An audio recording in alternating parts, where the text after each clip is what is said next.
বন্ধুরা, আজ আমি বানাবো চুষির পায়েস। দুধ দিয়ে নারকেল দিয়ে চুষির পায়েস। তো চলো দেখে নাও কিভাবে বানিয়েছি।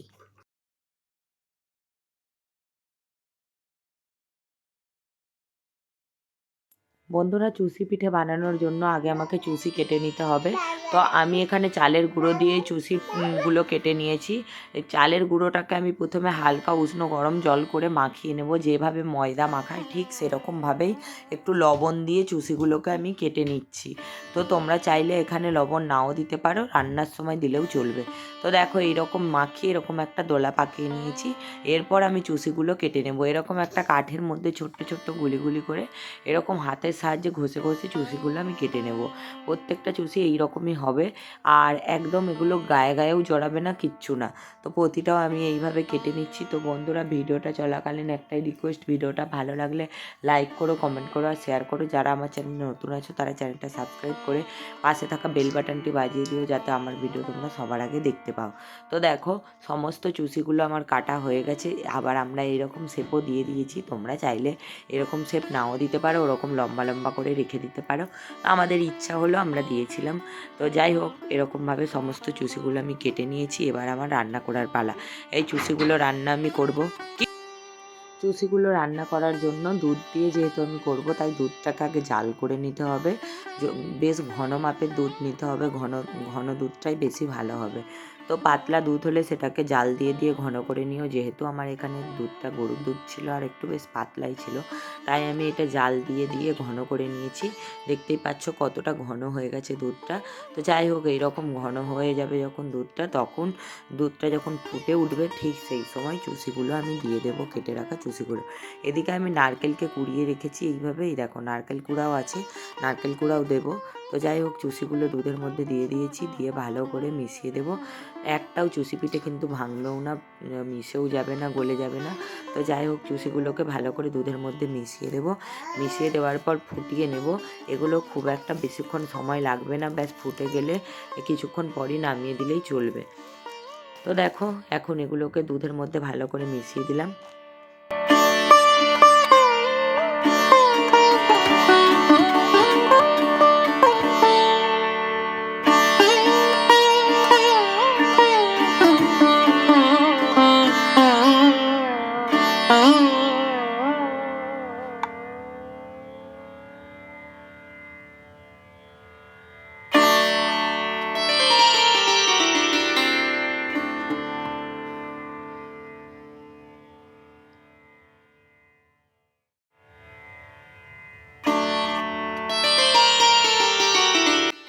চুষিগুলো দেওয়ার পর বেশ কিছুক্ষণ দুধটা ফুটে গেলে তারপর ওপর থেকে আমি নারকেল কোড়াটা ছড়িয়ে দেব।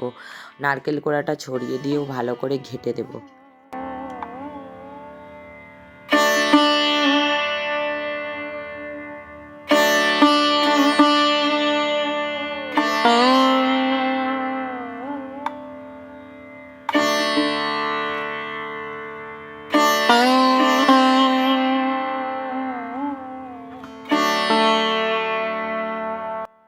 তারপর এখানে আমি যেটা দিয়ে দেবো পরিমাণ মতো চিনি। তো তোমরা তোমাদের স্বাদ মতো চিনি দিও, যে যতটা পরিমাণে করবে। তো দেখো, এখানে আমি চিনিটা দিয়ে দিলাম, চিনিটা দিয়েও ঘেঁটে দেবো। চিনি দেওয়ার পরে একটু জল কেটে পাতলা হয়ে যাবে, তো আমি আর একটু ফুটাবো। তো চিনি দিয়ে আমি করছি ঠিকই, তোমরা নলেন গুড় বা খেজুর গুড় দিয়েও করতে পারো। আমি খেজুর গুড় লাস্টে দেবো একটু, যাতে ফ্লেভারটাও সুন্দর আসে আর কালারটাও দারুণ একটা সুন্দর হয়। সম্পূর্ণটা খেজুর গুঁড়ে করলাম না, চিনি দিয়েই করলাম। তো দেখো, চিনিটা বেশ ভালো করে গলে যেয়ে মিশে গেছে আর কি সুন্দর পুরো গাঢ় গাঢ় হয়েছে। তো এবারে আমি যেটা করব, খেজুর গুড়টাকে দিয়ে দেবো ওপর থেকে। গ্যাসটা কিন্তু আমি বন্ধ করে দিয়েছি। গ্যাসটা বন্ধ করে দিও, নইলে দুধটা কেটে যেতে পারে। খেজুর গুড় দেওয়ার ফলে দুধ কিন্তু কেটে যায় অনেক সময়। তো যাই হোক, দেওয়ার পরে আমি এটাকে চামচ দিয়ে ঘেঁটে দেবো। কালারটা কত সুন্দর একটা আসবে, দেখতেই পাচ্ছ কালারটা কত সুন্দর হয়ে গেল। এরপর আমি যেটা দেবো, একটু এলাচের গুঁড়ো, একটু এলাচের গুঁড়ো আমি এর মধ্যে দিয়ে দেবো। এলাচটাকে একটু, দুটো এলাচকে ভালো করে থেতো করে গুঁড়ো করে নেব। গুঁড়ো করে নিয়ে আমি সেটাকে ওপর দিয়ে দিয়ে দেবো। গুড়টা দেওয়ার ফলে দেখো কালারটা কত সুন্দর একটা কালার এসেছে আর কি সুন্দর একটা ফ্লেভার এসেছে। তো চলো, আমি এলাচটা গুঁড়ো করে এর মধ্যে দিয়ে দিই।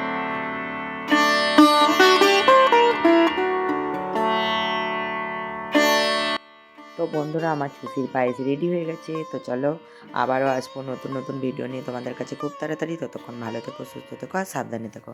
টাটা বন্ধুরা।